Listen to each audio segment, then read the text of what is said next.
Good morning children, welcome to your GK class. So this video is for class 7 students. Okay, so today we are doing page number 21, environment pollution. So let's start children. So in environment pollution we'll be doing about some of the pollutants which causes environment pollution. So let's get started children. The first one is sulfur dioxide. So let's learn about sulfur dioxide children. Sulfur dioxide is the chemical compound with formula SO2. It is a toxic gas responsible for the smell of burnt matches. It is released naturally by volcanic activity and is produced as a byproduct of copper extraction and the burning of fossil fuels contaminated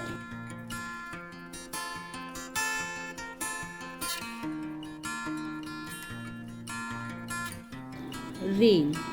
Okay, so now let's move on to our next topic children, that is El Nino. So let's learn about El Nino children.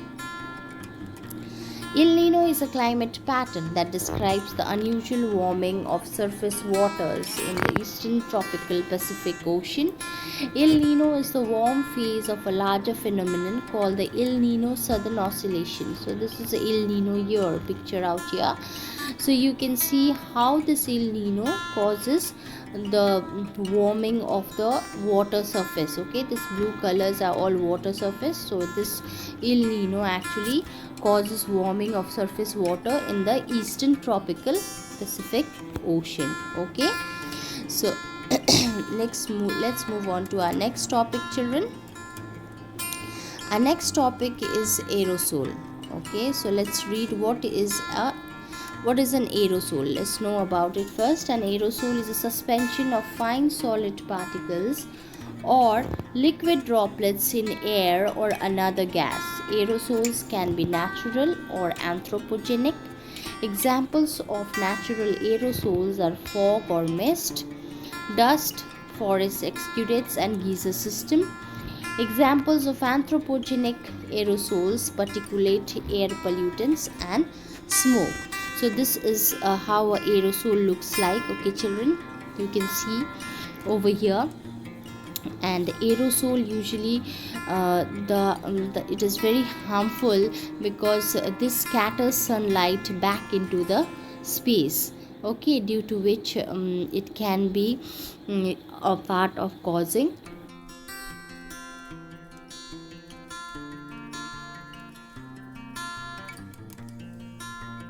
children. This is chlorofluorocarbons. So let's know what is chlorofluorocarbons children.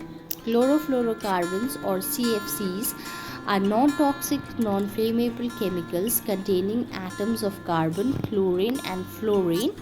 They are used in the manufacture of aerosol sprays, blowing agents for foams and packing materials, as solvents and as refrigerants. Individual CFC molecules are labeled with a unique numbering system. Okay, so these are the chlorofluorocarbons you can see out here, and these are usually used as coolants in refrigerator and air conditioners, and they also take part in the causing environment pollution to some extent. Okay children, so this is about chlorofluorocarbons. So let's move on to the next topic, plastic, which is very important, and everyone knows that these days plastics are a major pollutants for causing environment pollution. What is plastic? First let's learn about it. Plastics are a wide range of synthetic or semi-synthetic materials that use polymers as a main ingredient. Their plasticity makes it possible for plastics to be molded, extruded or pressed into solid objects of various shapes. Other uses include automobiles, furniture and toys. And here you can see how the wasted plastics it is dumped, and because plastic don't get decomposed easily, so it causes environment pollution. It takes a major part in causing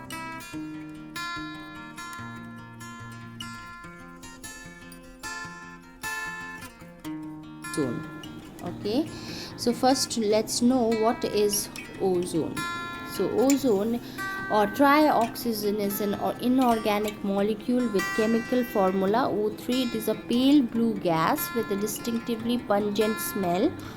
It is an allotrope of oxygen that is much less stable than the diatomic allotrope, breaking down in the lower atmosphere to O. So Earth has got a layer, ozone layer, and ozone protects life on Earth from sun's ultraviolet rays at ground level, but at high concentration. If the ozone layer is at a very high concentration, it can be toxic to people and plants. Okay, so this is usually a most harmful components of smog. So usually it evolves from smog, harmful component which comes out from smog. So now let's move on to our next topic, children, which is industrial effluent, which takes a major part in causing environment pollution. What is industrial effluent? Industrial wastewater treatment describes the processes used for treating wastewater that is produced by industries as an undesirable byproduct. After treatment, the treated industrial wastewater may be reused or released to a sanitary sewer or to a surface water in the environment. Okay, now this is actually industrial wastewater. Okay, this describes this is a treatment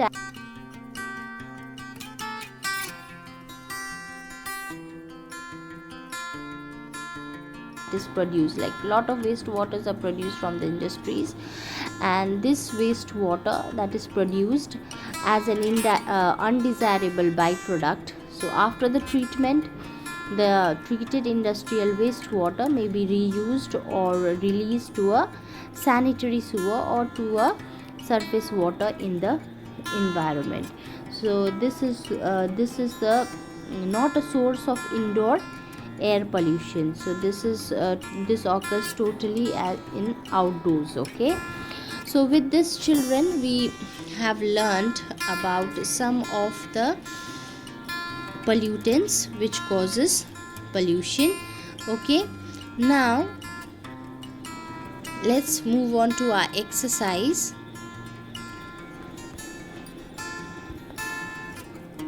Environment pollution. So this is it. You can see your exercise out here. So as we have already described the topic, so I think you can easily do the exercises. The emission of which of these gases causes acid rain? So it is sulfur dioxide. Which of this is a climate pattern that describes the unusual warming of surface waters in the eastern tropical Pacific Ocean? It is El Nino. Which of this scatters sunlight directly back into space? It is aerosol. Which of these are widely used as coolants in refrigerators and air conditioners? So this is chlorofluorocarbons or CFCs. What makes up to 60 to 80% of all marine debris? It is plastic. As I have already explained you about plastic. So when it dissolves, when it goes into the water bodies, so it doesn't get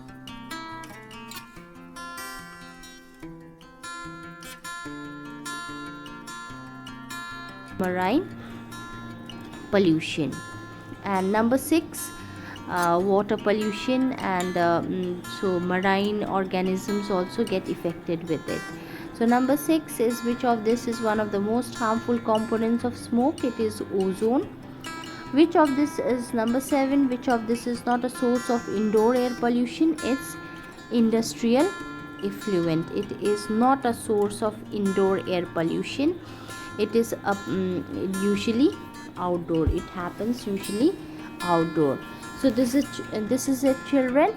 So with this we complete our exercise. Okay, so this much for today, children. Thank you very much, children.